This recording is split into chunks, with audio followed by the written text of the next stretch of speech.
Hello বন্ধুরা, একটি মেয়ে প্রকৃত অর্থে কেমন ছেলে খোঁজে এই বিষয়টি সহজে বোঝার জন্য একটি কারের অনুরূপ চিন্তা করুন।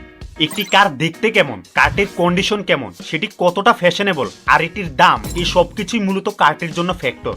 ঠিক যেমনটা আপনি দেখতে কেমন, কতটা পরিপাটি এবং আপনার বডি সরি, এই সব কিছুই একটি মেয়ের জন্য ইম্পর্টেন্ট।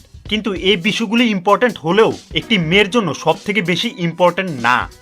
দেখুন, যদি আপনার কাছে অনেক সুন্দর একটি কার থাকে আর আপনি সেটিকে সবসময় আপনার গ্যারেজে ফেলে রাখেন, তাহলে সেটি একটি এভারেজ কারের তুলনায় কখনোই বেশি এক্সাইটমেন্ট দিবে না যে এভারেজ কারটি নানান জায়গায় ট্রাভেল করে।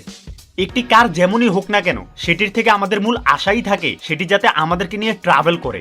যদি আপনি নিজেকে কারের মতো মনে করেন, তাহলে আপনার কারে করে ট্রাভেল করার সময় যে এক্সাইটমেন্ট লুকানো থাকে, এটিই একটি মেয়ের জন্য সব থেকে অ্যাপেলিং বা ইম্পর্টেন্ট বিষয়। এজন্যই আপনি দেখবেন অনেক ছেলেই আছে যারা দেখতে অনেক গুড লুকসের, কিন্তু এরপরও তারা কোনো মেয়েকে তার লাইফে বেশি দিন ধরে রাখতে পারে না। এরপর তারা চিন্তা করতে থাকে মেয়েটি কেন তাকে ছেড়ে চলে যায় বা তার প্রতি আর তেমন একটা ইন্টারেস্ট দেখাচ্ছে না। এর কারণ হলো, যদিও তাদের কাছে অনেক সুন্দর একটি গাড়ি আছে, কিন্তু তারা সেই গাড়িটি দিয়ে কিছুই করছে না। একটি মেয়ে চায় গাড়িটিতে চড়ে এক্সপিরিয়েন্স করতে। কথাটির মানে হলো লাইফে একটি গন্তব্য থাকা, একটি গোল থাকা, যেটিকে আপনি সবসময় অনুসরণ করেন, যেটির দিকে সবসময় যেতে থাকেন। কারণ কোনো মেয়েই আপনার সুন্দর কারে বসে আপনাকে এটি জিজ্ঞেস করবে না, আচ্ছা আমরা কোথায় যাচ্ছি আর তোমার গোল কি। আর আপনি তখন বলবেন, আসলে আমার কোনো গোল নেই, আমরা শুধু কারটাকে এখানে পার্ক করে বসে বসে কারটাকে দেখতে থাকবো।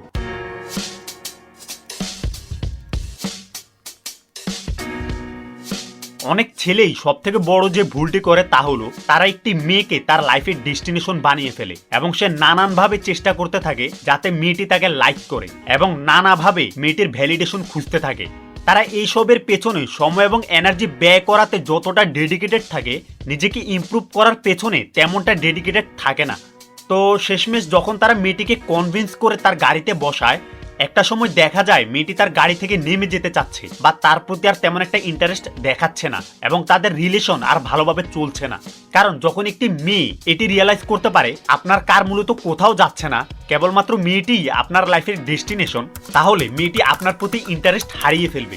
এজন্যই লাইফের ডেস্টিনেশন থাকা, লাইফে কোনো স্বপ্ন থাকা খুবই ইম্পর্টেন্ট। এটি যে কোনো কিছু হতে পারে, যেমন আপনি এমন একটি গাড়ি বানাতে চান যেটি শুধু বাতাসের মাধ্যমে চলবে, বা সারা পৃথিবীতে এত এত গাছ লাগাতে চান যাতে পৃথিবীতে কার্বন ডাই অক্সাইডের মাত্রা কমে আসে। ম্যাটার করে না আপনার স্বপ্নটা কি। আপনি যদি আপনার স্বপ্নকে বিশ্বাস করে সেটির পেছনে কাজ করতে থাকেন সেটিকে বাস্তবায়ন করার জন্য, তাহলে মূলত এই বিষয়টি ম্যাটার করে। আর এজন্যই দেখবেন প্লেয়াররা বা গায়করা চাইলেই যখন তখন মেয়েদেরকে তাদের দিকে অ্যাট্রাক্ট করতে পারে, কারণ তাদের লাইফে একটা স্বপ্ন থাকে আর সেটাকে তারা অনুসরণ করতে থাকে। তারা তাদের স্বপ্নকে বিশ্বাস করে এবং সেটির পেছনে টপ স্পিডে গাড়ি চালাতে থাকে।